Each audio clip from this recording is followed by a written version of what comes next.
Alright, sorry guys, I'm back. See, I fucking left and came back and now there's no people coming back. That's why I didn't want to do it. Especially just to talk to you, because it seems like that would. I was trying to talk to you and it wasn't working, and I knew if I redid my stuff I'd lose everyone. Piece of shit. And I also lost my fucking phone. What do I do with it? I just have it. Maybe I'll just smoke some fucking DMT tonight. So fuck it. Then I'd be so close to out I'd want to make more. Where'd my phone go? What the hell?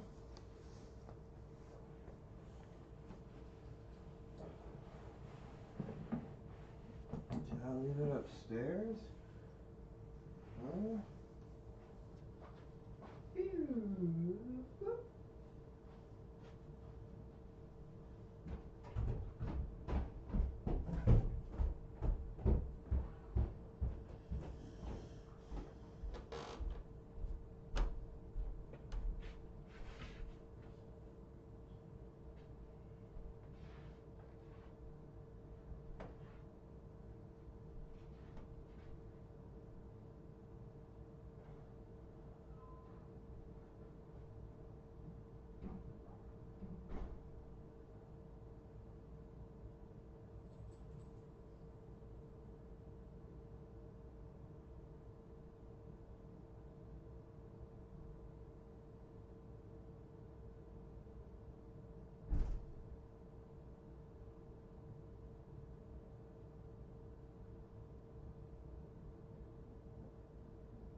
the fuck? I just seriously had my phone.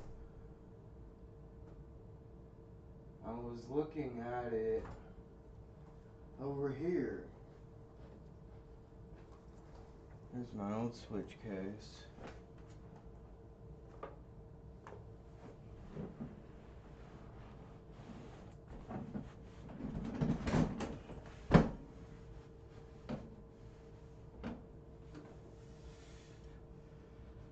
What the shit? Where is it?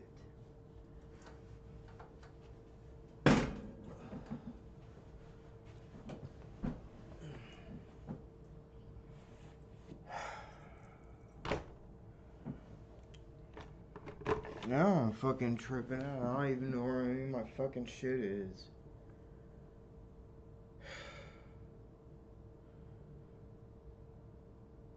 What the fuck? Hey Serena.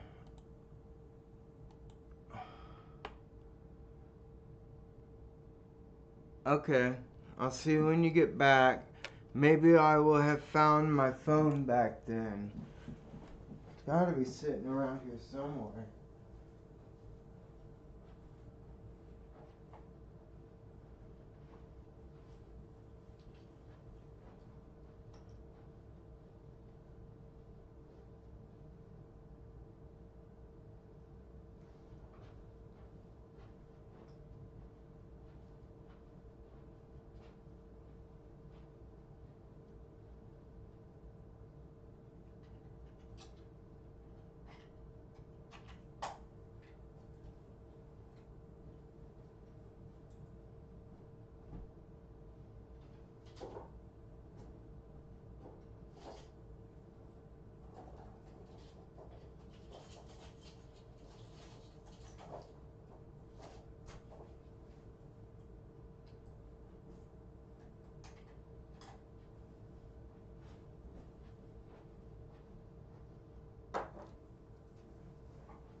What the fuck? Dude! Where the fucking hell did I put my phone?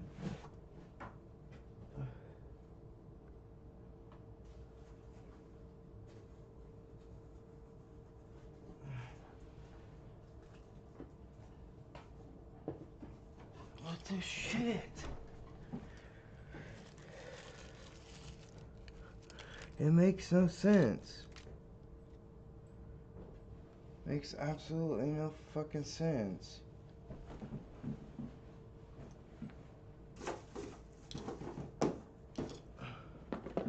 No, it's not in here. It's too light.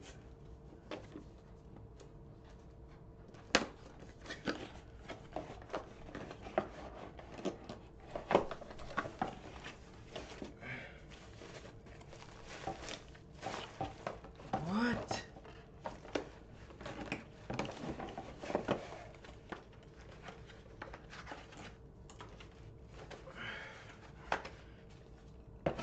Good thing I left the vibrator on, else I'd be fucked because all my shit's off.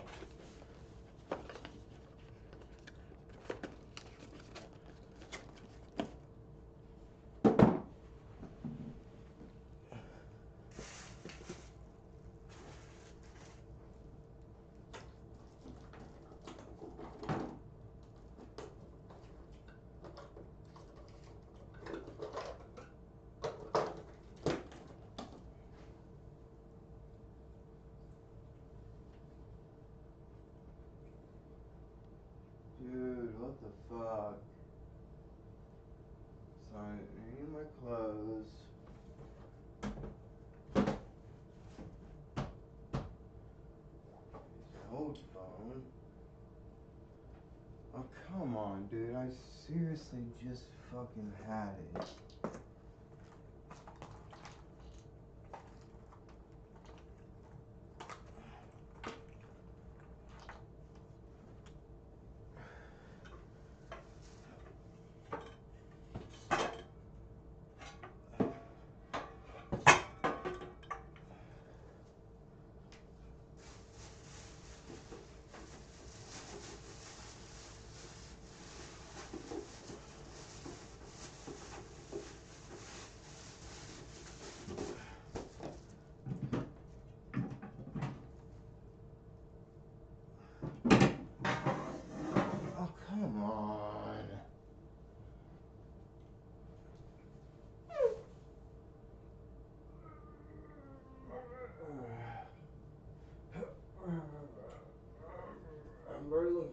chairs.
Yo, dude, where's my fucking phone?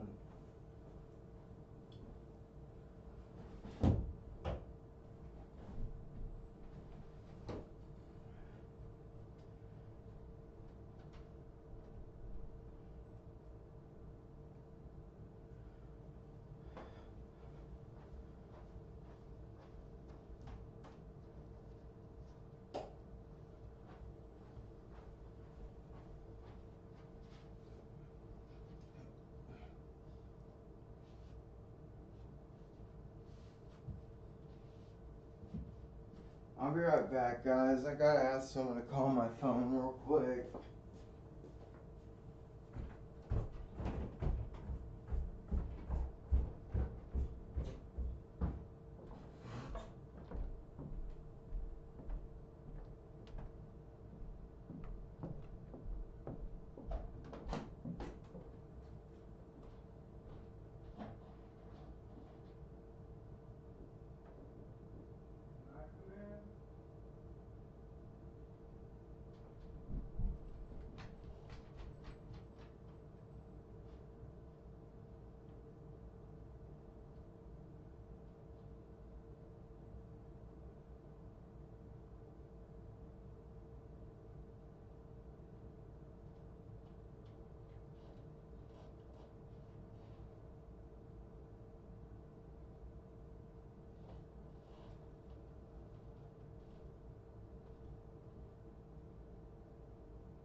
Watch out, Bo. You know where my cell phone is, puppy? Other than me, you were the last one to see it down here.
I'm about to have to look up my stream to see what the hell it actually was.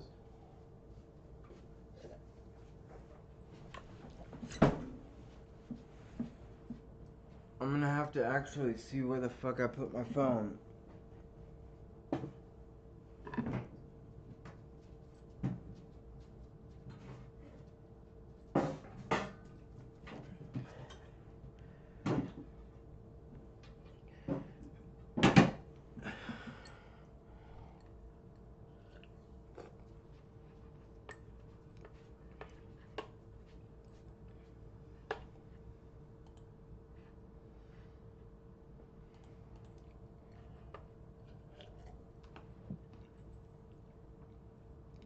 I made me a Coke smoothie, not quite as good as the ICs from Quick Trip there at Coca-Cola, but close enough.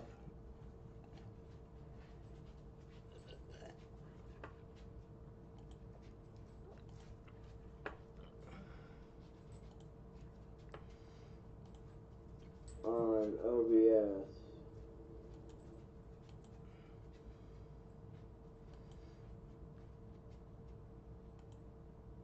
Oh. I know it was for $500-$600. Oh, that was only 18 seconds? Where's the few minutes long one?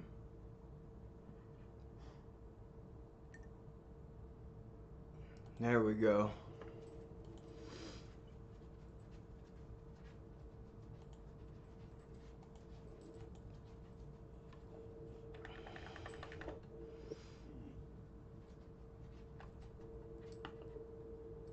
Okay.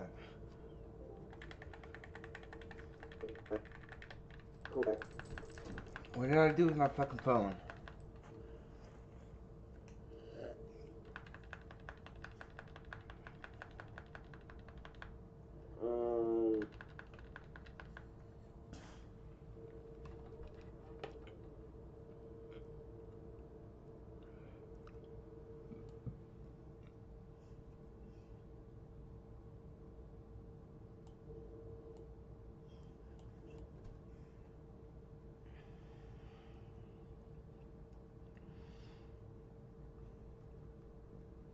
There it is. If I have it minimized, it won't play right for some reason. Now that I haven't got it minimized, hopefully, maybe that'll help you get in.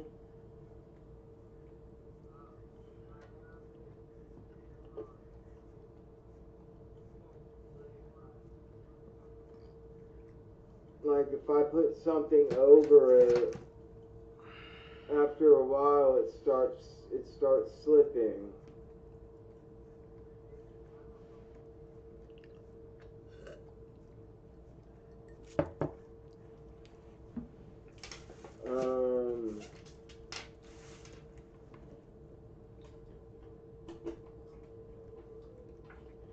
Yeah, it seems like the delay is like randomly stopping and making it longer. Come on, my watch is completely dead. And it's got to find your phone function on it. So that's good.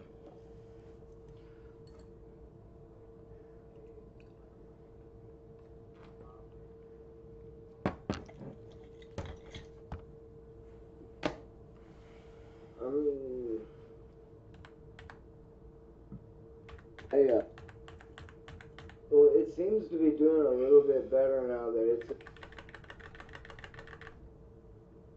Okay, I'll try to get back on the VC chat.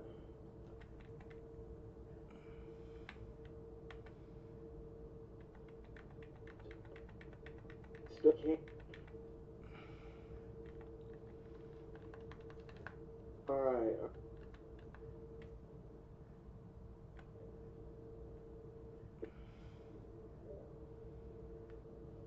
Well, pretty much...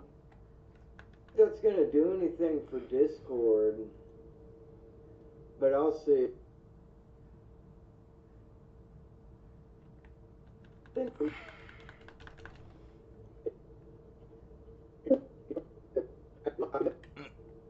Mine's freezing. What the fuck?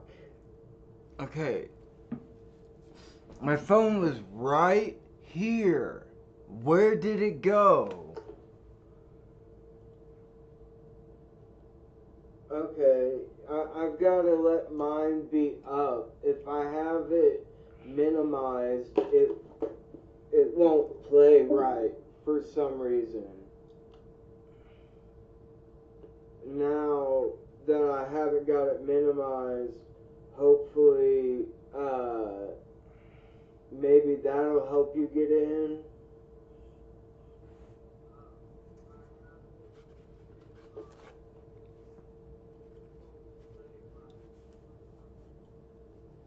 Like if I put something over it, after a while it starts slipping.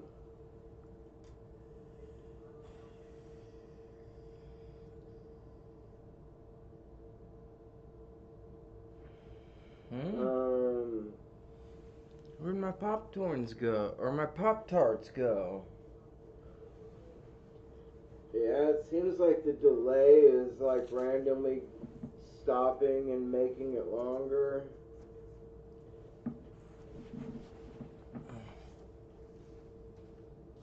And it's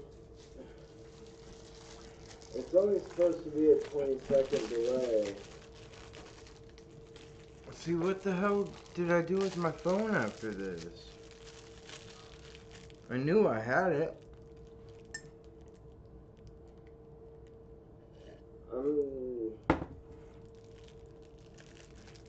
Yeah. I got my volume way up.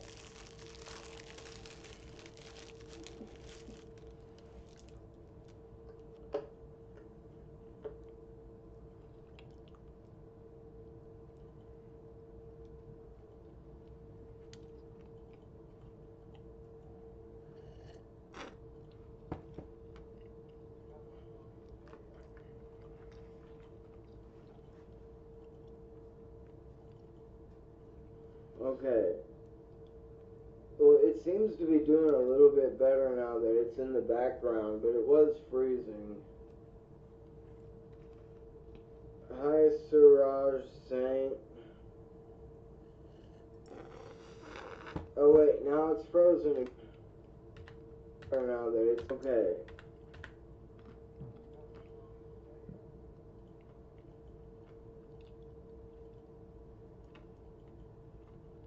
Okay. Well, it seems to be doing a little bit better now that it's in the background, but it was freezing. Hi, Suraj Saint. Oh wait, now it's frozen again. Okay.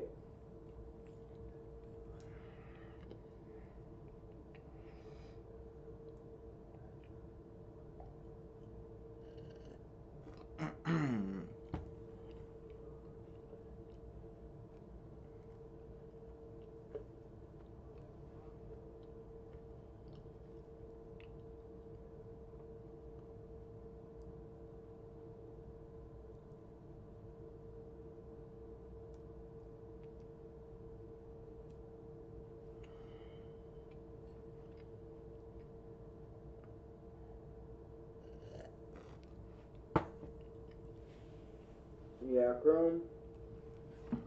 I feel like this is so far behind me. It's because it's not on live, dumbass. Okay. There we go. Wait, why is it over?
hard to believe Mint's new family plan is just $15 a month per person. So I've asked my wife and plan member to back me up. You're not my wife. No, I just stand in for her on set during the boring stuff. The boring stuff. I'm announcing a family plan where just 2 lines gets everyone the $15 price. I'm literally revolutionizing the category. Yeah, she owes me huge for this one. Can you please let her know I'm upset? Really? No. Don't tell her I said that.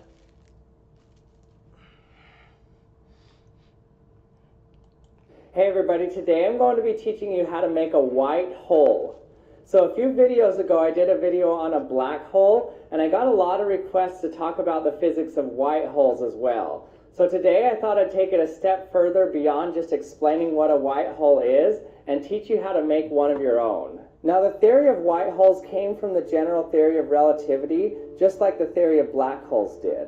And the reason we had to predict that white holes could also exist is because in Einstein's theory of general relativity, in order to solve for it, one of the solutions requires that there can be no edges to space-time. And what I mean by that is, if a black hole exists and we fall into a black hole, eventually we will reach the singularity inside of it. And at the singularity, space-time is curved so much that it's like an abrupt edge, and you can no longer predict the trajectory of something falling into it. But that's not allowed in the theory of general relativity. So in order to account for that, it means that there must be a region of space-time that is not sucking things into it, but is also spitting things out of it.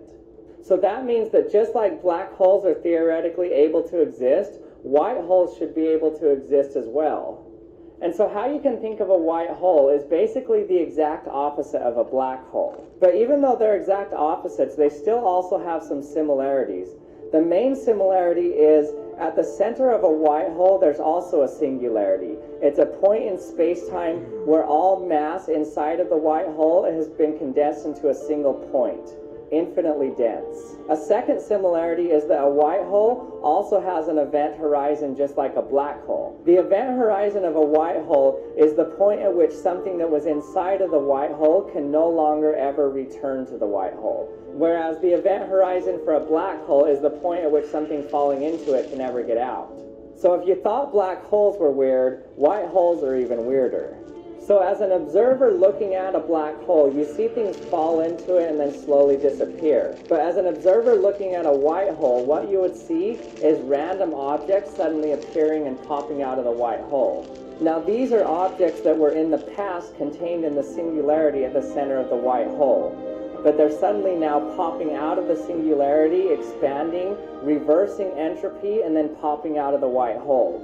So that means that you could see virtually anything coming out of the white hole, and there would be absolutely no way to predict what would come out of it. So a black hole is a one-way gate that only goes in, and a white hole is a one-way gate that only goes out. It only lets things out of the singularity, and a black hole only lets things into the singularity. Now it gets even weirder when you consider time dilation in relation to black holes and white holes. Remember that I told you watching an object fall into a black hole would take an infinite amount of time, because as the object got closer to the black hole would dilate its time, and it would eventually stop at the event horizon. So it would take an infinite amount of time to cross the event horizon. So that also means for a white hole, for something to exit the singularity, it would take an infinite amount of time to cross the event horizon of the white hole. But our universe isn't even an infinite amount of years old. It's only 14 billion years old. So how could it ever get out of the white hole? Well, it's the same paradox of a black hole, is how can anything ever collapse down to the singularity contained inside of a black hole if we can never watch anything fall into the black hole? And how could anything ever come out of a white hole if it takes an infinite amount of time for something to leave the singularity and cross the event horizon of a white hole? Well, that paradox doesn't stop black holes from existing, so it probably wouldn't stop white holes from existing.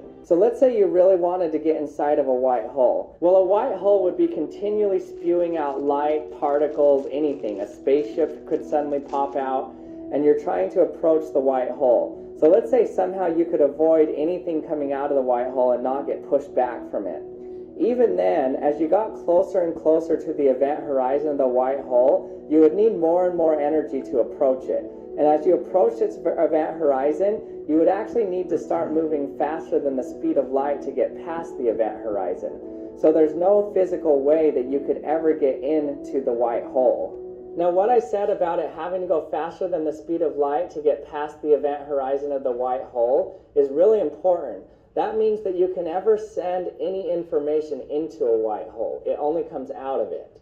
So you could be standing right at the edge of the white hole, flashing light signals, or doing anything you want, but the light can only go the speed of light. It can't go faster than the speed of light. So the light signal itself could never get inside of the white hole. Now, in order to study the physics of black holes, scientists have been trying to come up with different solutions to try to simulate the physics of a black hole. Something where waves can go into it, information can go into it, but they can never come back out of it. And they found a few solutions where they were able to do that. One of those solutions is something called an acoustic black hole. But for a white hole, they struggled for a long time coming up with a solution to find anything that could simulate the physics of a white hole so that they could study the aspects and physics of a white hole. But scientists have recently figured out an almost perfect simulation of a white hole. Now, the theory needed to describe the experiment I'm about to show you is extremely complicated, and it takes an intricate knowledge of fluid dynamics. But that doesn't mean the experiment itself is actually hard. It's actually really easy to do, and it only takes a kitchen sink. Now, in order to do this, I want you to go into your kitchen sink and then turn on the faucet. And when you turn it on, you'll see an interesting pattern below. Now, you may have overlooked this pattern. This pattern shows up whenever you have a stream of water hitting a flat surface below it. So what we have here is the water hitting the surface and then spreading out very fast. And it kind of piles up water around the edges. So you get this circular region with fast-moving water, and you get piled up water around the edges. Now, if I were to take a cross-section of this water falling on the plate, here's what it would look like. So we have the stream of water falling down, hitting, and then it spreads out on the surface, the impact surface. And then on the edges, you have something really interesting. It's called a hydraulic jump. And it's kind of this wall of water that forms. So you can define this inner circular area where I've taken a cross-section of it here. You can call it the jump radius. So you can actually show that anything within this jump radius, anything within these walls of water or this hydraulic jump area, you can show that the water is actually moving faster than the speed of wave propagation. So what that means is that if you were to make a little splash in the water, make a wave here, the waves could propagate out. But if you made a little splash in the water here, the speed of this water is faster than the speed of wave propagation in the water. And so the wave itself could never get past this hydraulic jump here. So now here's where the comparison comes in. Anything that's inside of this jump radius is the equivalent to anything that's within a white hole. And the hydraulic jump here is similar to the event horizon of a white hole. So what that means is that once something or some information leaves this hydraulic jump here, it can never come back in. So you can send things out of a white hole, meaning you can send information or waves out of the white hole, but you can never send them back in, because if you try to tap in some information in wave form, this is moving faster than the wave propagation, and so it can never move fast enough to get into the white hole. So water falling on a plate like this is actually a very perfect simulation of what a white hole is like. Now let's say this food coloring represents information or some object coming out of the white hole. You can see that something can come out of the white hole, so I start within the event horizon and I let it come out, and it comes out quite easily. See it come out? But you can see that once it's out, it can never come back in. It tries to come back in, but it can never get back in. If I try to get anything in it, try really hard, it can never get back inside of it. Now, using food coloring to do this doesn't actually give you a true simulation of a white hole. What you actually need to use is waves. And so the true simulation that scientists have used... This is Kayla. She's a video editor on Fiverr, a platform for freelance services. Kayla will make an attention-grabbing social media video for your business, and you'll never know when she's drinking a smoothie, unlike Beth. Expand your team with a Fiverr freelancer.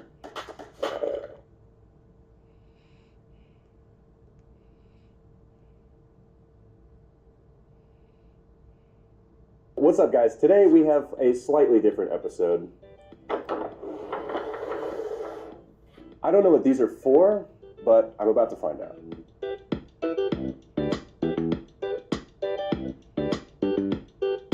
So I'm going to put some of these away so I can clear out my workspace, and we'll figure out what these are for here in a moment. Box number 1.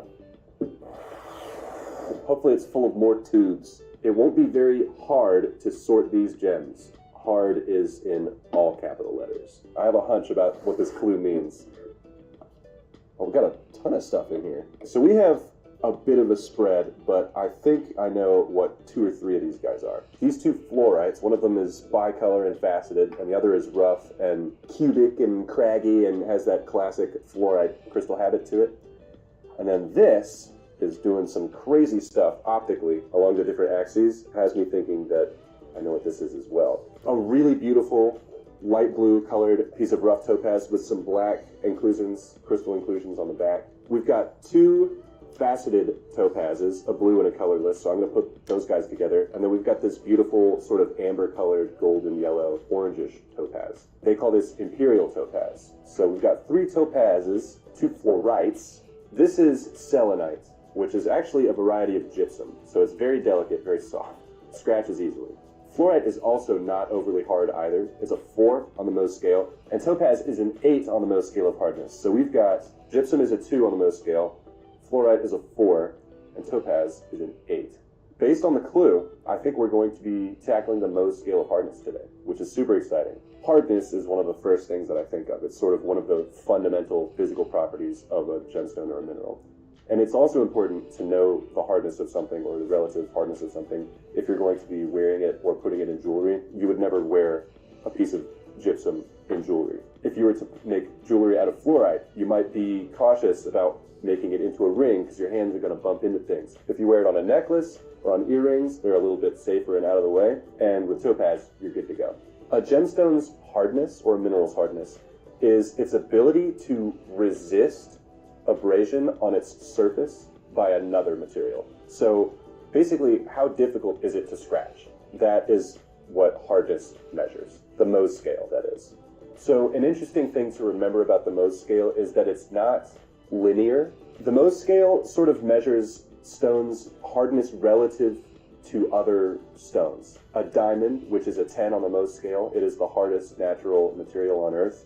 It is not 1 step harder than a 9. It is many steps harder than a 9 because it's non-linear. It's sort of like the further up the scale you go, it sort of increases exponentially in a way. I think we're going to be setting up a little visual guide to the Mohs scale of hardness. So let's get right into it. So we've got 1, 2, 3, 4 is fluorite. Now we've got topaz, which is a 10, 9, 8 on the hardness scale. We got gypsum at number 2 here. I don't know what we're going to fill in the rest of this with, so let's find out. Whoa, a ton of stuff in here. Okay, so we've got a couple specimens in here. I've got a set of tweezers, which is interesting because these tweezers are steel. So steel is a hardness of 6.5 on the Mohs scale, which means that there are a number of specimens that I will not be touching with the tweezers because the tweezers would scratch them. Quartz, which is a 7 on the Mohs scale of hardness, would also resist scratching from the tweezers, which has nice aquamarine on it as well. This is a really lovely piece. Quartz is a 7 on our Mohs scale of hardness, which is, for me, where I start being very comfortable with all types of jewelry. So we've got a little faceted purple guy, a large faceted gray brown body color, and a nice pink guy. So these are amethyst, smoky quartz, and rose quartz, all sitting at around a 7 on the Mohs scale of hardness. This guy, you see the big hexagonal tablet. This guy's very rough, very beat up, but this is a rough piece of corundum, a 9 on the Mohs scale of hardness, exceptionally hard. In fact, many watches, they don't use glass on their watch face. They use clear, colorless sapphire. because it's harder than glass, and there's not a single scratch on the face of this watch. So I'm going to put our corundum right up there. I believe I've got a ruby and a sapphire in this little case. I can see the growth lines on this sapphire. They're pretty dramatic. They kind of go like this. And then we've also got this beautiful ruby. So that sapphire is natural. This ruby, however, is very large, very clean, beautifully colored. It is a lab-made ruby. It's synthetic. That being said, it does share all the same physical, optical, chemical properties as its naturally occurring counterpart, this guy.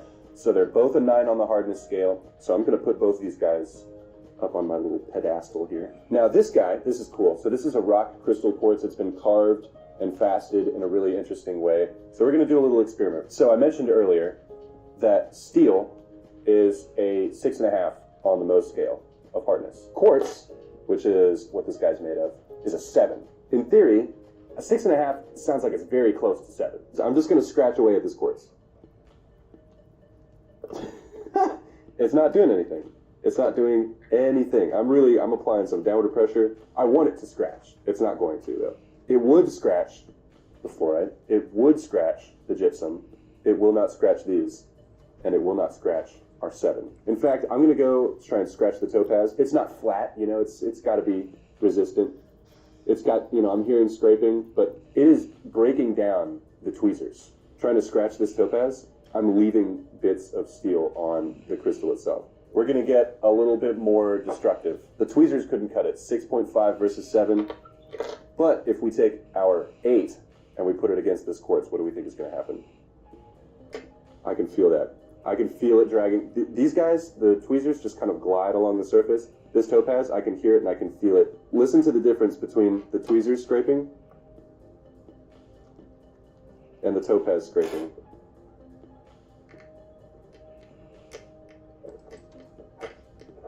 Ooh, here's one side. I didn't touch it. Here's the other side that I just scratched up with the topaz. I feel bad. Truthfully, I feel kind of bad about that. Our topaz emerges victorious. Let's put these guys back and let's find a home for the rest of these guys. We've got this, which is talc. It feels so interesting under your fingers. It feels soft. This doesn't quite feel as soft, the gypsum, as talc does. Talc feels like it wants to be powder. And if I really tried and dug in, I could probably peel off flakes of this. Talc is our number 1. The softest mineral on this table.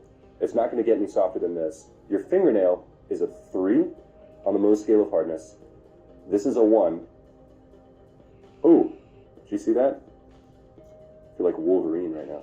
Obviously, it's going to be useless in jewelry. I just scratched the hell out of it with just my fingernail. But it is very useful for a lot of industrial applications. It's easily pulverized, talcum powder, baby powder, some cosmetics and makeup also use talc, as well as it's great for absorbing liquid as well. So we're going to slide this guy in at number 1, proudly and industrially applicable to number 1.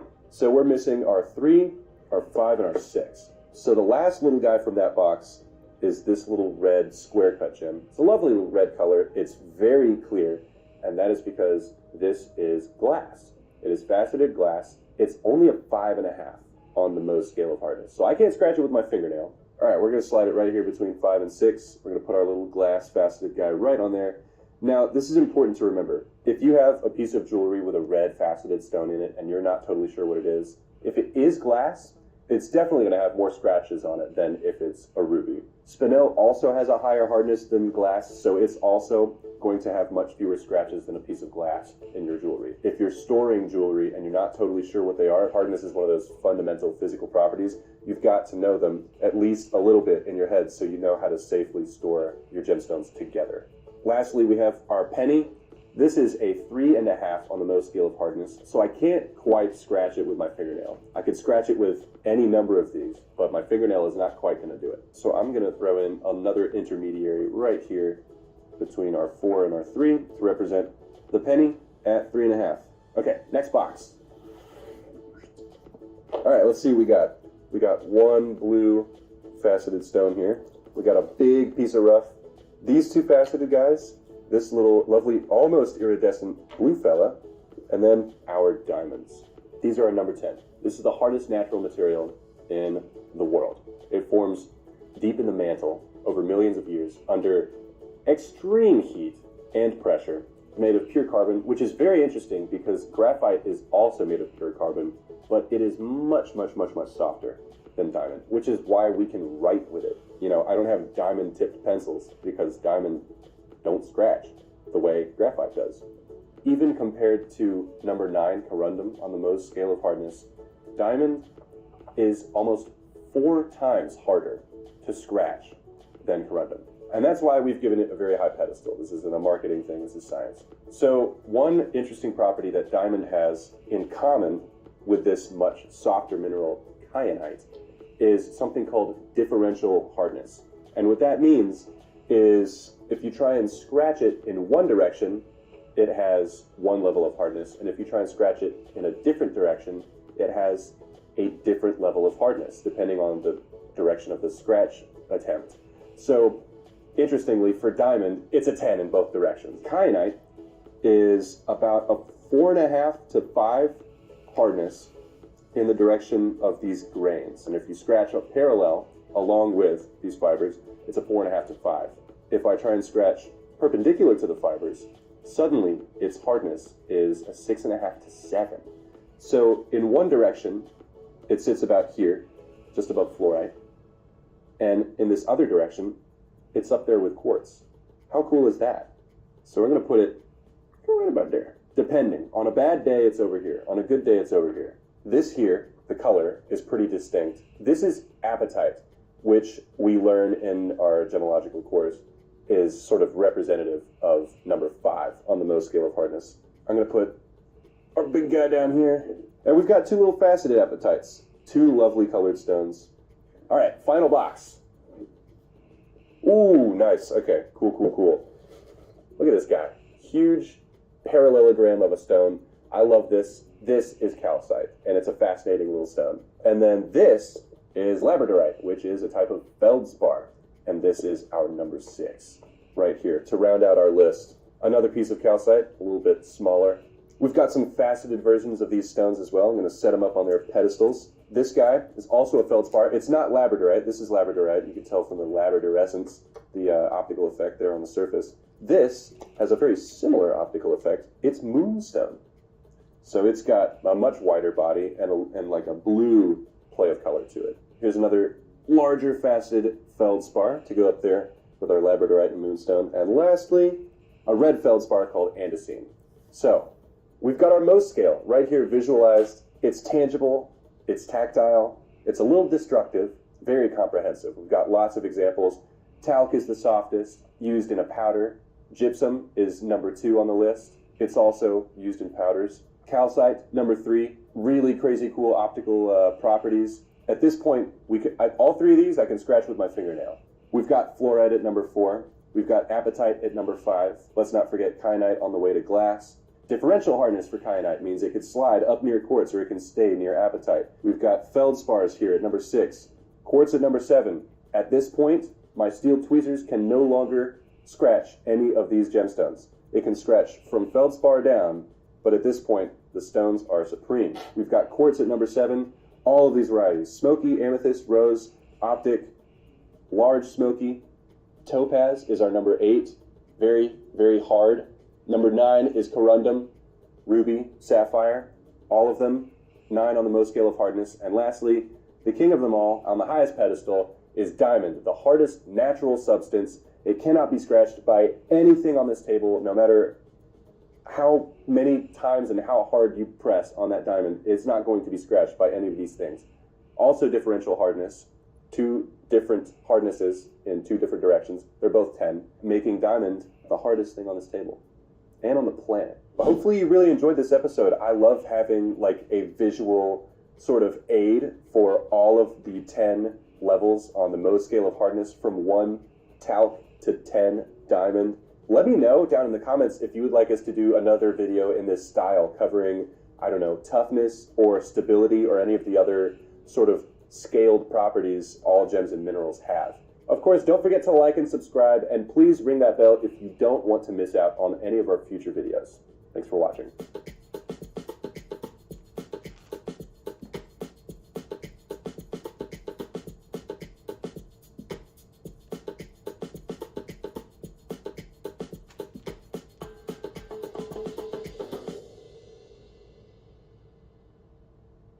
use to study white holes and the physics of white holes is to see wave propagation within this simulated white hole. So watch what happens when I try to make a splash outside of here. You can see that the waves kind of bounce around it. It never gets inside of it.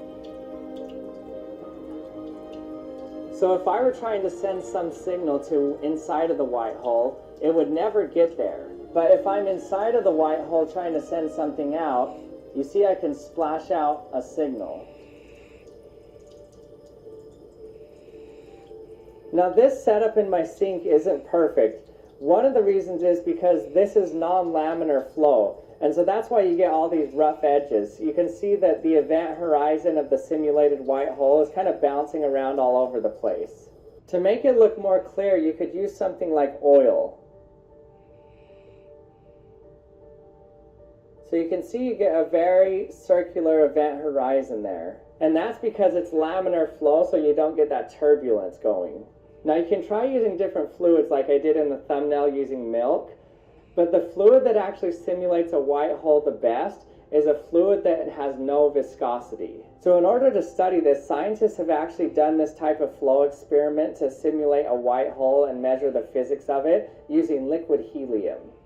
So yes, scientists have found some pretty cool ways to actually simulate the physics behind white holes.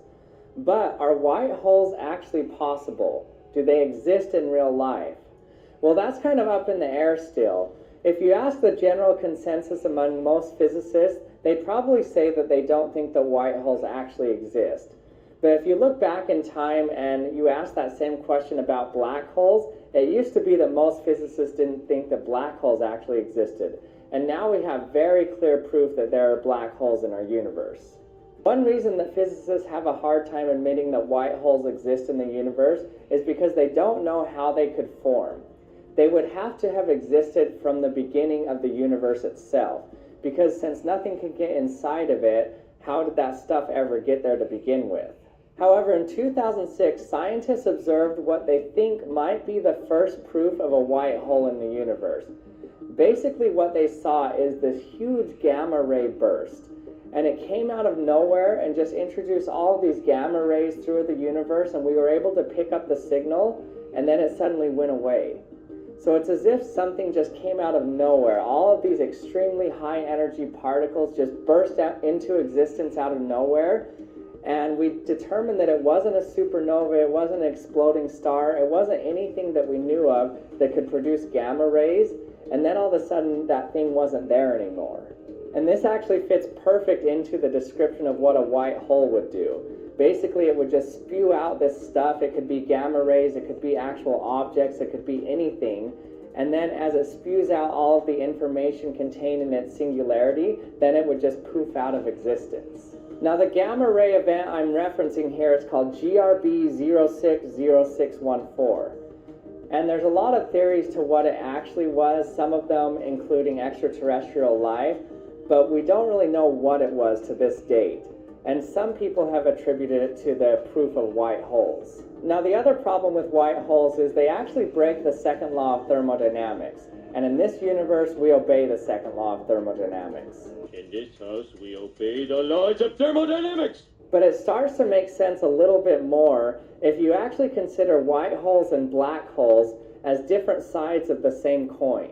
What if a white hole is just the other end of a black hole? Now this combination of a black hole and a white hole together is called a wormhole. This is something you may have seen in a lot of science fiction movies. And basically it says that anything that goes into the black hole pops out of the white hole. And because the singularity at the center is bending space-time itself, it means that you could actually pop out in a different universe, or maybe even pop out in a different time travel to the future or even the past. But the problem with the wormhole is that the physics tells us is that the portal of the wormhole is inherently unstable. In fact, it's so unstable that it would close before the length of time that it took for light to even traverse it. So basically, you need to travel faster than the speed of light to traverse the wormhole. But one theory that has been proposed is that if we actually had something that had a negative mass or a negative energy, then we could actually hold open the wormhole long enough for something to actually pass through it. In fact, we know that negative energy exists because that's the reason that black holes evaporate, because during Hawking radiation, when a particle and an antiparticle pair form, and one of the particles falls into the black hole, the one that falls into the black hole actually has a negative energy. And because that negative energy gets added to the normal positive energy of the black hole, eventually it makes the black hole evaporate and disappear. So if we could acquire some of that negative energy that we know can exist, we could actually hold open a wormhole. So if any of you find some negative mass or some negative energy around, remember to hold on to it so we can keep the portal of our wormhole open. Hey everyone, thanks for watching another episode of the Action Lab. I hope you enjoyed it. If you did and you haven't hit that subscribe button, remember to hit the subscribe button and hit the bell to be notified when my latest video's out. And leave me any comments in the comments section if you have any questions about this video. This one was a little bit intense if you've never heard about the concept of a white hole before. Let me know if you have any questions below. And if you haven't checked out theactionlab.com, head over there now to check out my subscription box. And thanks for watching, and I'll see you next time. Hate it when a car freshener hits you with an overwhelming blast of perfume? Febreze car vent clips work differently. Febreze gives you consistent freshness that starts just right and stays just right for 40 days. Upgrade to Febreze car. Hey everyone, today we're going to be seeing what would happen if a white hole and a black hole collided. So I'm going to be showing you what a real white hole would look like compared to a real black hole, what it would look like when they combine together, and I'm also going to be showing you a real experiment you can do that would simulate this. Now, if you solve Einstein's field equations, you can predict that black holes should exist, but you also predict another thing that exists called a white hole. Now, white holes are similar to black holes. They're a different solution to the field equations, and they have some different properties. One of these properties is that instead of nothing being able to escape the event horizon like a black hole, for a white hole, what it means is that nothing can enter the event horizon.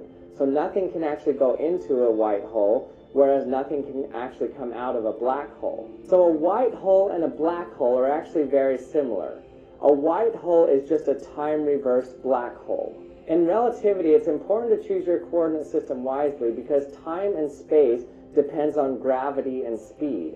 Now, the easiest way to understand the difference between a white hole and a black hole is to talk about a coordinate system in which you're free-falling. In this coordinate system, a black hole appears as though it is sucking in space-time. So space-time is ever flowing inward towards the center of the black hole.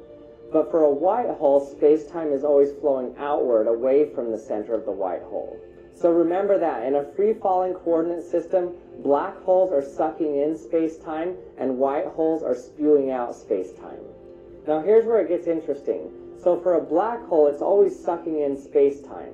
And the closer you get to the center of the black hole, the faster it's sucking in space-time.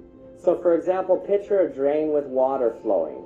As you're further away, the water's not flowing very fast. But as it gets closer and closer to the center of the drain, it speeds up faster and faster until it gets extremely fast right at the center of the drain. Now, at the very center of the black hole is a singularity, and at that point, space-time is getting sucked in at an infinite rate. But that's not the interesting part. The interesting part is actually a little bit away from the singularity, called the event horizon. At the event horizon, that is the point at which space-time is flowing inward at the speed of light. So that means exactly at the event horizon, light cannot escape because space-time itself is being sucked inward at the speed of light. And so photons can't go any faster than that, so they are forever held at the event horizon. Now inside the event horizon of a black hole, space-time is actually flowing faster than the speed of light. And so that's why nothing can ever escape from the black hole, because inside the event horizon, space-time itself is moving faster than light, and nothing can move faster than light, so it can never escape it. Now this still doesn't violate Einstein's law that says nothing can move faster than the speed of light, because that law is talking about objects in space-time in reference to each other. They can't move faster than the speed of light. But it's not talking about space-time directly. Space-time itself, while being sucked into the black hole, can move faster than the speed of light. So that's a black hole, but what about a white hole? Well, a white hole also has a singularity at the center. It's made of mass, just like a black hole, so that means it also has gravity, so objects are also attracted to it and get pulled towards it. But here's where it gets interesting. When an object gets pulled towards a white hole, the object never goes into the white hole even though it's attracted to it. Well, remember I said that white holes, instead of sucking in space-time, they're spewing it out. It's flowing outward from the white hole. And so that means as an object gets closer and closer to the white hole, space-time is pushing out. So let's say you were moving at the speed of light going towards a white hole. Well, space-time itself is moving against you this time, so that means that you would just be completely stopped at the event horizon of the white hole. And since nothing can ever move faster than the speed of light, that means that nothing can actually get into the white hole. Because at the event horizon, space-time is moving at the speed of light and nothing can go faster than it, so nothing can get inside of it. Now, inside the event horizon, space-time is actually moving faster than the speed of light, going the opposite direction. So you can see that a black hole and a white hole are actually really similar. The only difference between them is the direction of flow of space-time. Now, previously I made a video about white holes, and in this video I showed you a real-life experiment that scientists have actually used to make predictions about white holes. It's actually a pretty simple experiment. All you need to do is turn on your kitchen sink. Now, you may have overlooked this pattern. This pattern shows up whenever you have a stream of water hitting a flat surface below it. And it's kind of this wall of water that forms. So you can define this inner circular area where I've taken a cross-section of it here. You can call it the jump radius. So you can actually show that anything within this jump radius, anything within these walls of water or this hydraulic jump area, you can show that the water is actually moving faster than the speed of wave propagation. So what that means is that if you were to make a little splash in the water, make a wave here, the waves could propagate out. But if you made a little splash in the water here, the speed of this water is faster than the speed of wave propagation in the water. And so the wave itself could never get past this hydraulic jump here. So now here's where the comparison comes in. Anything that's inside of this jump radius is the equivalent to anything that's within a white hole. And the hydraulic jump here is similar to the event horizon of a white hole. So what that means is that once something or some information leaves this hydraulic jump here, it can never come back in. Now let's say this food coloring represents information or some object coming out of the white hole. You can see that something can come out of the white hole, so I start within the event horizon and I let it come out, and it comes out quite easily. See it come out? But you can see that once it's out, it can never come back in. It tries to come back in, but it can never get back in. If I try to get anything in it, try really hard, it can never get back inside of it. So what would a real white hole look like? Well, we now know what a real black hole looks like. So first let's see a real black hole, and then I'll show you what happens if that black hole were actually a white hole, how it would look different. So here's a rendering of the black hole at the center of our Milky Way galaxy. The first thing that you'll notice is that it's not very black at all. In fact, it's extremely bright.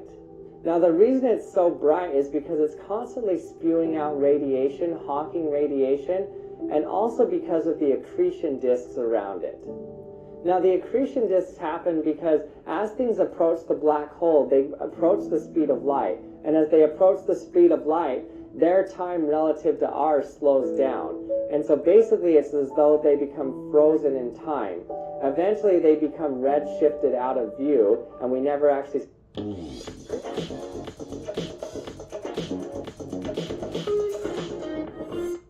see them enter the black hole. And so what you get around the black hole is basically this frozen ring of light.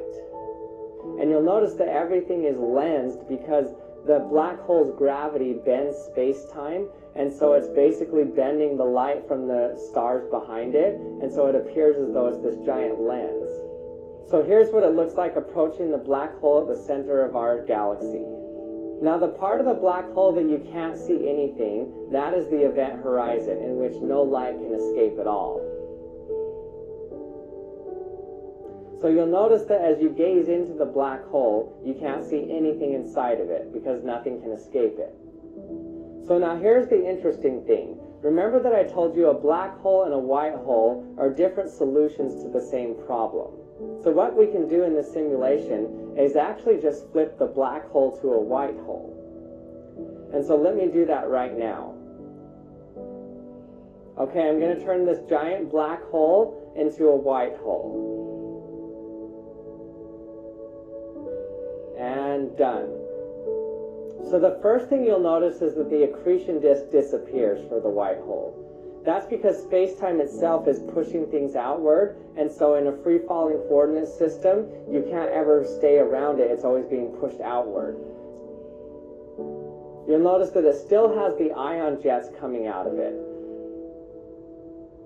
But now let's fly in towards the center of the white hole and see what happens. So you'll notice as we get closer, we still get the gravitational lensing effect, but you'll notice that there's no dark center. You can actually see inside of the white hole. That's because any light that is coming from the center of the singularity of the white hole is still exiting. So we can still see inside of it.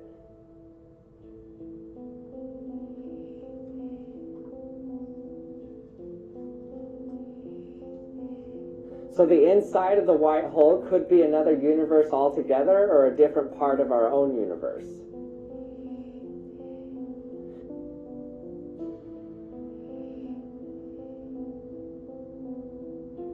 You can see this a little bit clearer when I put on this grid pattern and then look at the white hole. So you'll notice is that I go in towards the center of the white hole. Now you can see that there's almost like an entire universe inside the white hole.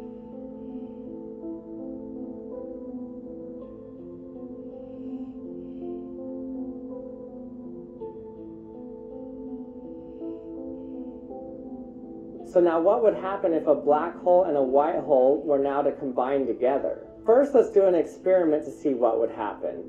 So if a white hole can be simulated by pouring a fluid onto a flat plate and having it flow outward, then a black hole should be able to be simulated by having a fluid sucked into something. So basically, this is a really simple experiment to set up. If you turn on your water in your sink, that's the white hole, and the drain is the black hole. So first, let's see what happens when we combine these two together in a real experiment, and then let's do a simulation of it and see what happens and what it looks like. Okay, so you can see my white hole in the corner here. You can see that if I try to tap out a message, it can exit the white hole, but if I try to tap in a message, no message can get inside of it. And if I try to tap information inside of the black hole, nothing can get out of it. So now this is the easiest simulation you'll ever see. What happens when a black hole and a white hole combine? Well, you can see that the black hole just swallows up the white hole. Okay, now let's see what it would look like in real life.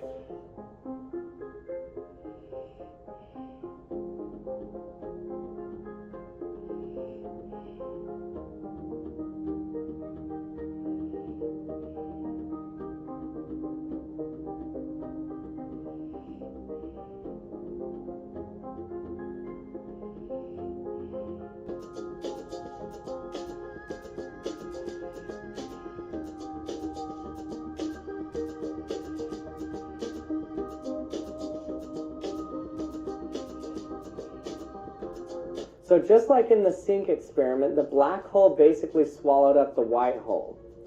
Now, for a black hole that has more mass than the white hole, it's easy to believe that it would end up still being a black hole, meaning that space-time is being sucked into it. But what about if the white hole had a larger mass than the black hole? Would it end up being a white hole? Or what if a black hole and a white hole had the same mass and they collided together? What would it end up being? Well, at the heart of that question is the relationship between black holes and white holes. Black holes and white holes might seem very different, but they're actually just two sides of the same coin. In fact, if you're going just based off of gravitational effects, there's absolutely no way you can tell the difference between a black hole and a white hole. They both act exactly the same way. Now, there's a lot of theories surrounding black holes and white holes. Some of those theories are that black holes can turn into white holes, and white holes actually can turn into black holes. And at the creation of a singularity, a black hole and a white hole are actually in a quantum superposition of both of them. So it's a black-white hole, until eventually one of them emerges. And the reason you have to take into consideration quantum effects is because at the center of a black hole and a white hole is a singularity. So something extremely small, smaller than an atom. All of that mass is contained at that single point. And so quantum effects dominate. And so if you had a black hole and a white hole of exactly the same mass that came together, I don't know whether it would be a black hole or a white hole at the end of it. Now, with everything I've just shown you, keep in mind that white holes are purely theoretical right now. There's a few problems with the existence of white holes. First is that they don't obey the second law of thermodynamics. Now, Einstein's theory of general relativity doesn't take into account thermodynamics. And so we can have solutions to these equations that don't necessarily have to obey the laws of thermodynamics. And white holes are one of those solutions. Another reason why white holes probably don't exist is because they're very unstable. So you can show that white holes will extremely fast turn right into a black hole, even if there's some way that they can be formed in the universe. But the mathematics of Einstein's field equations led us to understand black holes before we even proved they existed. This could be the case for white holes, but we won't know until further research is done. So thanks for watching another episode of the Action Lab. I hope you enjoyed it. If you did, remember to hit the subscribe button and hit the bell so that you can be notified when my latest video's out. And check out theactionlab.com to see the Action Lab subscription box. And click the link in my description to get the Action Lab experiment book. I chose 30 of my favorite experiments from my channel, and I show you how to do them and set it up. And thanks for watching, and I'll see you next time. Once you meet with a TurboTax expert who will do your taxes for you, you're free to do not taxes. Hi guys, and welcome back to my channel. Welcome back to today's video, and this, I'm going to level with all of you. This was fucking difficult. This was so painful to get through. Writing this review, it took so long, and it was so painstakingly, mind-numbingly dull and weird, and we're reviewing Onision's third and final book, a trifecta of awfulness. It is without a doubt the worst book he's done as of yet. The odd part is what he's writing is so insane, it's complete bullshit. It should, on some level, be humorous to read, but it's just painful, honestly.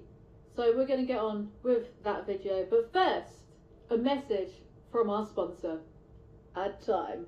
Are you fed up of your favourite YouTubers shilling Raid Shadow Legends?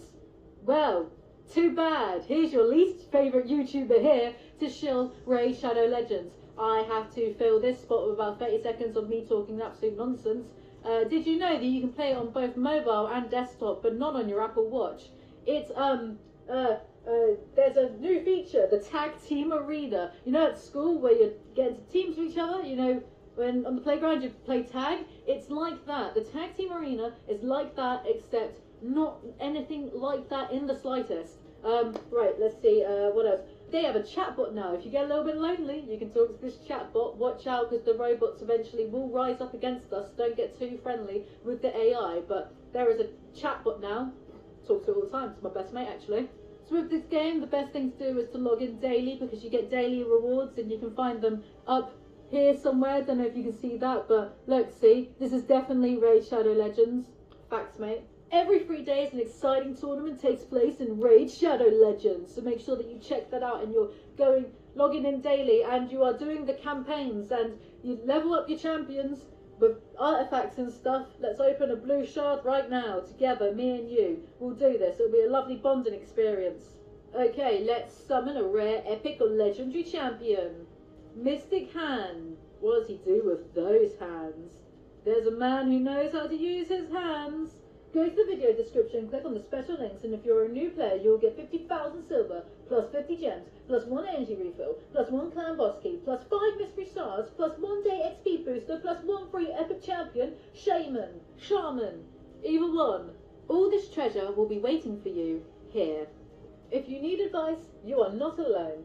Subscribe to the guide on the Teleria world and find out the whole truth about Raid Shadow Legends. Link in the description. Again, a big thank you to Raid Shadow Legends for sponsoring these videos and this type of content, because it makes it a little bit easier to do this type of content. And now, on to today's video. Okay, so the beginning of this book comes with a disclaimer. The book comes with a warning, as if to ward off people from the awfulness awfulness contained within. I think Greg is putting a curse on me. Before you read this book, I want you to understand something. All of my books, Stones to Abigail, This Is Why I Hate You, and now Reaper's Creek, they are not works of pure fiction. These are stories from my own life mixed in with my imagination. Many of the things told in these stories reflect on who I really was, what actually happened, and what was going on in my mind. Stones to Abigail represented the better version of myself.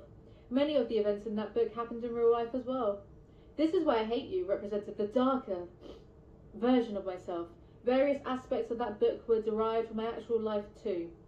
What, like the bit where the main character died at the end? But this book, this one is simply myself.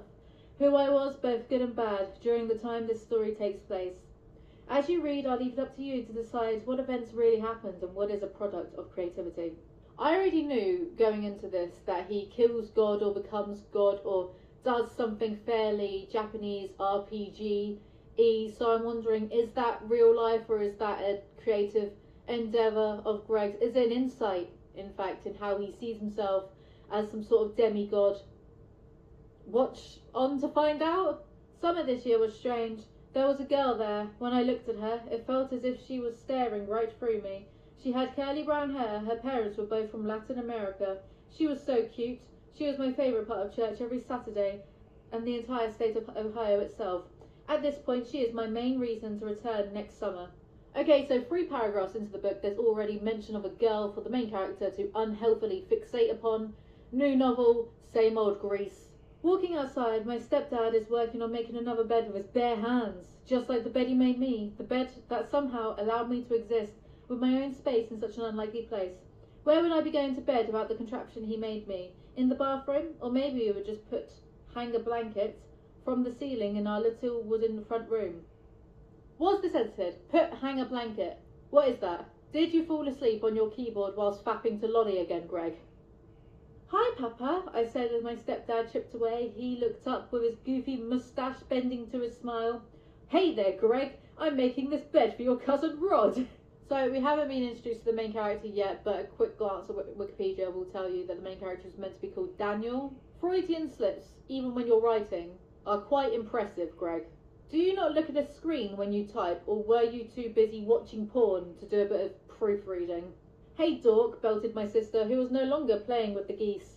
Oh, hi, Joanna. Oh, hi, Mark. What are you doing? I said with a smirk. She replied, none of your business, loser. This was typical, Joanna being irrational. Why did she say hi to me if she did not want to talk? Oh, right, to call me a dork and move on. The way Greg writes feels like I'm reading the account of an alien from a planet made of grease from the star system 7b. Right, so Greg goes out to the woods to play on some swings, and then a bully called Philip appears and hits him, and he falls off. Or he just imagines that part. I don't know, I'm not really paying attention that much, don't care, didn't ask. It's not clear. Stepping across the wood floor, my mum painted white as a result of our pets peeing on our former carpet till it was unbearable to have around. Is this the part that he's taken from real life? That he's incapable of teaching his dogs to piss outside, even though he's always lived in areas surrounded by wilderness? Does being a negligent pet owner run in the Grease family? So then he looks into a mirror and describes himself to us, because that's never been done before in a novel. And we find out that his name is Daniel, and he's 11 years old and very tall. So remember that, he's 11 years old but sounds exactly like the 30-plus-year-old Onision. Especially exemplified in this next part. My game of choice, Metal Gear Solid, a game that had been unwittingly programming my worldview, causing me to prematurely judge and reflect on aspects of our world I would have not considered till I was at least an adult without it. That is exactly how preteens talk. Chapter 2. So his mother is late coming home. He accidentally writes instead of mom. I think there's a problem when your spelling mistakes are more entertaining than the actual story itself. So his mum can't be bothered to make them dinner, and then his sister Joanna asks if they can go to their uncle's for a bonfire, and the mum screams back, "I don't care! Parent of the year!" Daniel and Joanna go to the bonfire and everyone's drinking. At one point in the night, Daniel's uncle offers Daniel whiskey despite he's 11, and as this character is just Greg, but a bit smaller, or taller actually, because he says he's tall in this, and we know that Greg's pretending to be 5'10", and he's actually 5'6". Right, so this taller, younger version of Greg is opposed to drinking and doing drugs and yada yada yada. It's just Greg, but a younger version. So his uncle then yells at him and calls him a wuss for not drinking. And then the aunt turns around and says, "Come on, Daniel, it's just whiskey." And then the uncle gets mad and throws the bottle of whiskey at Daniel's knee, and Daniel storms off because he has to be a victim some way here. What adults are going to try to pressure an 11-year-old into drinking whiskey? What are you talking about? Excuse me. What kind of adults are these? What sort of forced plot point is this? Anyway, Daniel tries to get to sleep and says to himself, how could this night possibly get any worse? Because Greg has learned how to do foreshadowing for children. Then Daniel wakes up in a different realm and there's a warped face staring at him. In dreams, I can hear things most can't hear. I can see things most can't see. Right, how would you know this? Dreams are entirely subjective. How are you going to experience someone else's dream to then flex that you can hear more stuff than most people? What is this? Like, why do you have to be this special? Why are you so insecure that you're trying to flex on other people about your dreams being better than them because you're so quirky? And I have no explanation. Cognitive abilities in a sleeping state. I don't even know what he's trying to say here. But I'm sure it's something along the lines of, I'm so special. So this alien thing then chokes him in his sleep, and then his mum wakes him up by singing because everyone is annoying all the time. Chapter 3. So Daniel goes to the bus stop and sees his cousin, and then Greg does it again. "Hi, Michelle," I said as our quarter-mile walk came to an end. "Hi, Greg and Joanna," Michelle replied. I swear he's actually doing this on purpose now. Daniel imagines the bus exploding and hurting both his cousin and his sister because I don't think Greg understands what red flags are. Ocean View Elementary. I'm not sure why it was called that considering there's no ocean nearby, so I don't see how there could be a view of such a massive but distant mass of water. Why is Greg so annoying and know-it-all-y in anything he writes or does? Is this his idea of being funny? Like, is this humour to you, Greg? Greg's sense of humour is so bad that whenever he tries to make a joke, dogs within a 5-mile radius of him start barking. Doves start dropping dead out of the sky. A swarm of locusts appears on the horizon whenever Greg attempts to be funny. Greg's humour is so awful that shit begins to get biblical. The best part about this is Greg himself wrote Ocean View, so he wrote about something dumb just to nitpick in the story about it being done. This is galaxy brain levels of meta and intellect that we are dealing with here. My IQ is not strong enough to be able to read this book. I can feel my brain collapsing in on itself in defeat at the sheer amount of brain capacity needed to comprehend this literacy. Daniel complains about a girl called Heather Simpson who has bad breath that you can smell from many feet away. I don't know why I got tripped up on that bit. Okay, but I was just thinking in my head, I don't think this girl is mentioned ever again, so he just gave a character a full name just to dab on them, never to be mentioned again. Okay, cool. Daniel then plays on the swings and almost bashes his head open, and then he sees his friend David on the playground. And why are all of Greg's books about being at school? I'm not saying school year books for young adults can't be done well, but you can write about literally anything. You got an imagination for a reason. You can write about anything, but all of Greg's books have something to do with school. The first book, Stonestick Abigail, is set entirely within a school. The second book, he's at school and then he joins the military. And this book, he's just in school again. Why? Like, change the fucking channel, Marge. Change the channel, Marge. That's my Homer Simpson impression. So at school, they watch a video.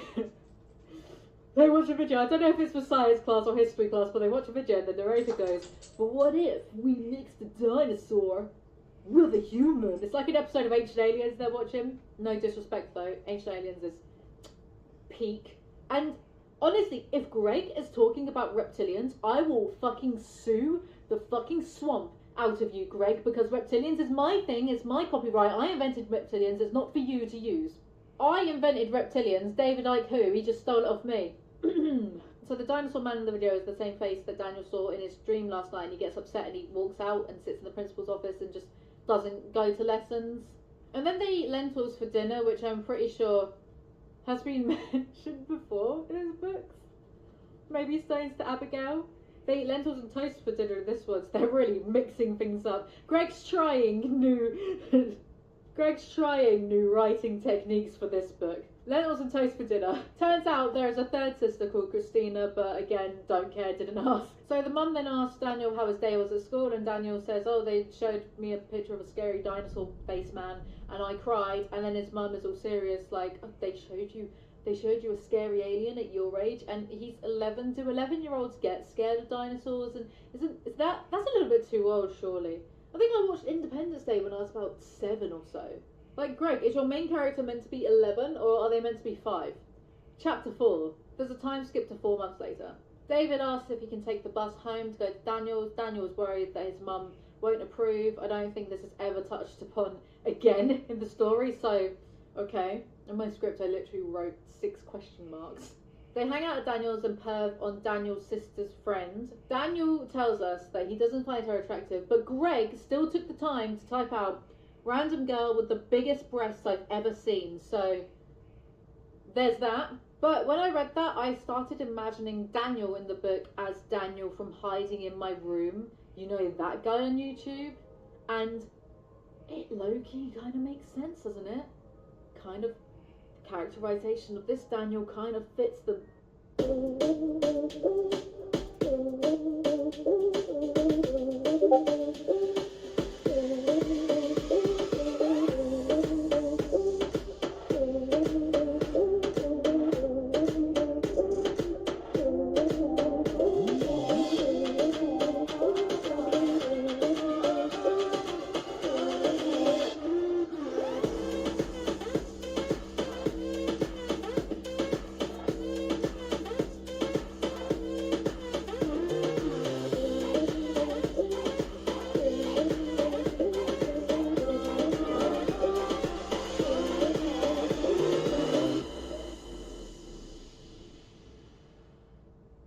profile of that Daniel.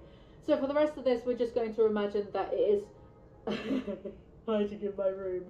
Hiding in My Room and Onision, are they actually the same person? So the kids all sleep over together, and David wants to kiss Mara, the girl with the breasts, but he doesn't, and then it's the morning, and this whole thing reads like bad fan fiction. All of his books have read like bad fan fiction, but this is, I mean, there's no point to any of these scenes so far. I was hoping that with 2 books down, Greg would have improved in his storytelling somehow, but he has regressed. I don't know how that's possible, because surely the more you do something, the more you practice, the better you should theoretically get. But his grammar has gotten worse. The random punctuation, the spelling mistakes, the lack of cohesive storytelling, the terrible 2-dimensional characters.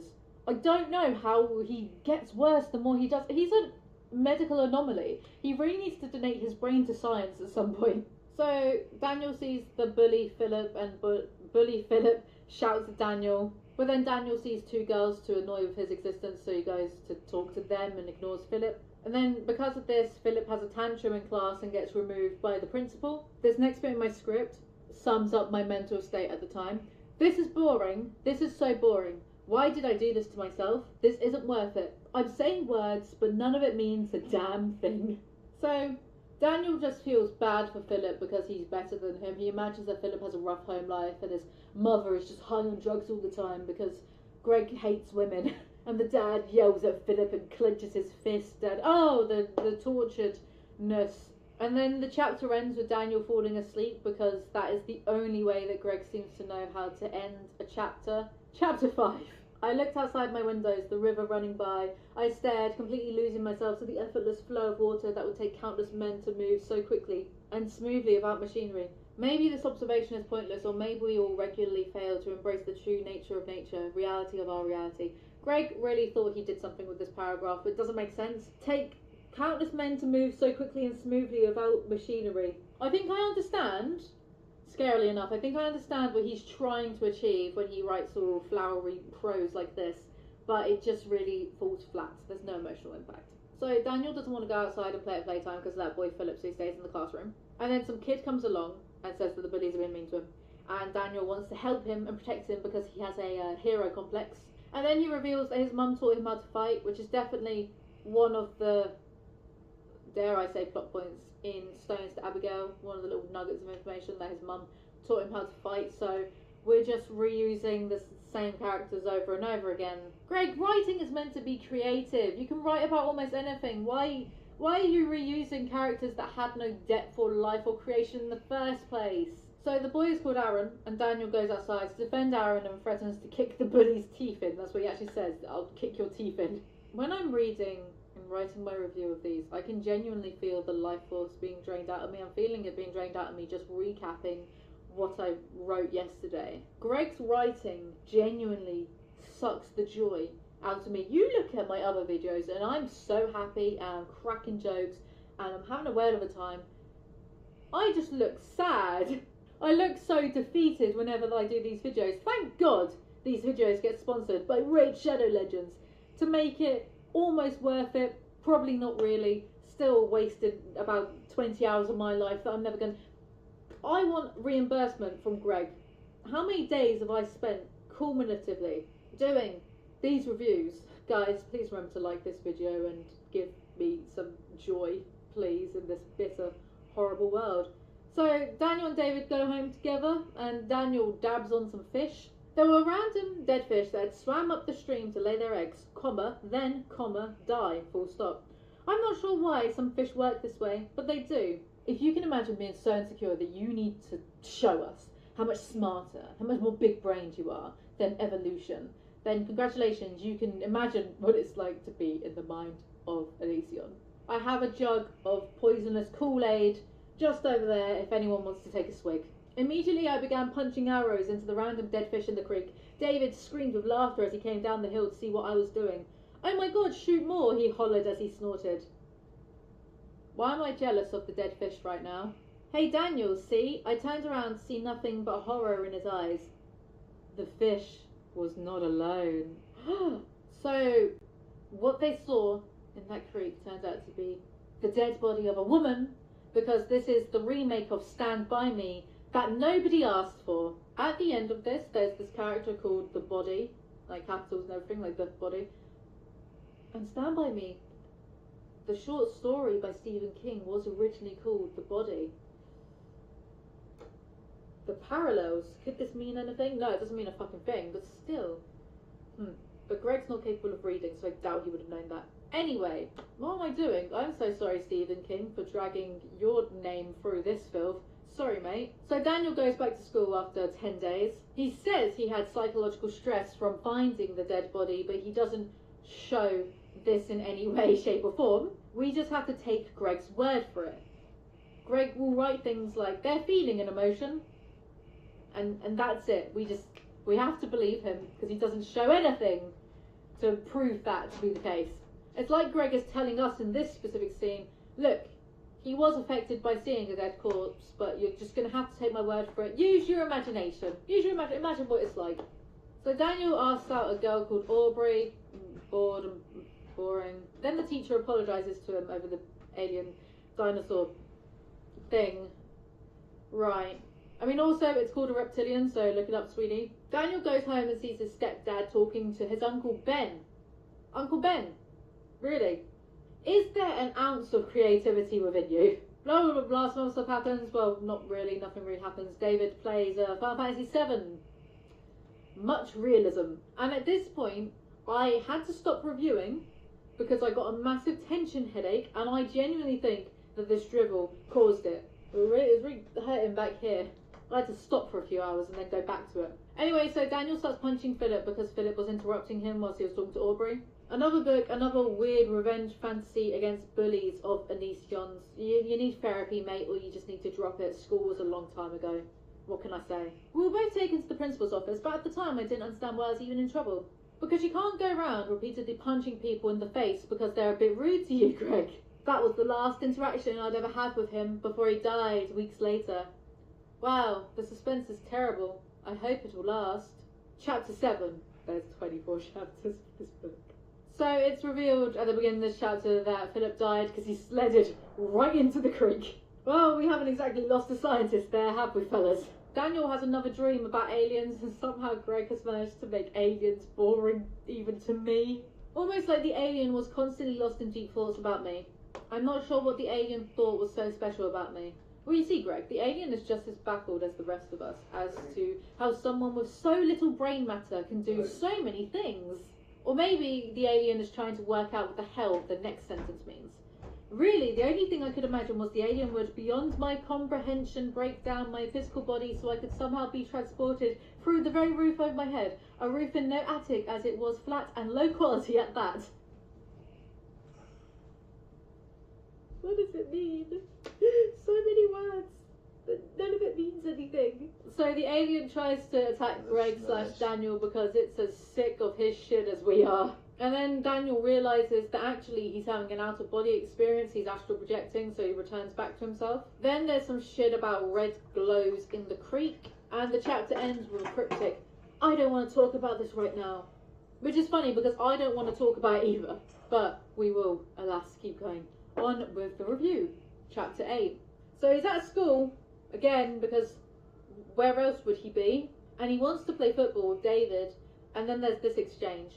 David...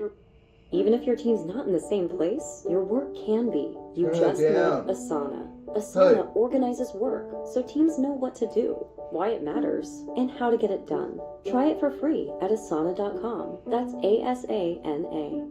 Replied, yeah, but we have no friends. I giggled and said, we have plenty of friends to play with. I have 2 and you have 2. See? Then I wiggled my legs in front of him as if they were separate people. David shouted, you're so weird, I hate you, ha ha ha ha, and we ran down the hill. I hate everything about this. I hate it so much. David kicks the ball in Daniel's face, accidentally. And then there's a red glow or some shit, so Daniel... Turn it down. Investigate. There's a dead deer, and the glow is actually death. The glow of the remains of this deer faded in my eyes as if my mere presence had put the deer's soul to rest. Or maybe I just had some God-given gift that helped me locate the dead, and it only lasted till I could confirm each location to identify those fallen. Again, this is an 11-year-old boy talking. How convenient that this boy just came to the conclusion randomly that this is some God-given gift. Greg, this is incredibly lazy writing, even for you. I am sorry, I don't... Daniel passes out and then gets taken... choose what the auto put next. You just pass out and shit all over you, dumped up glass. Your lap.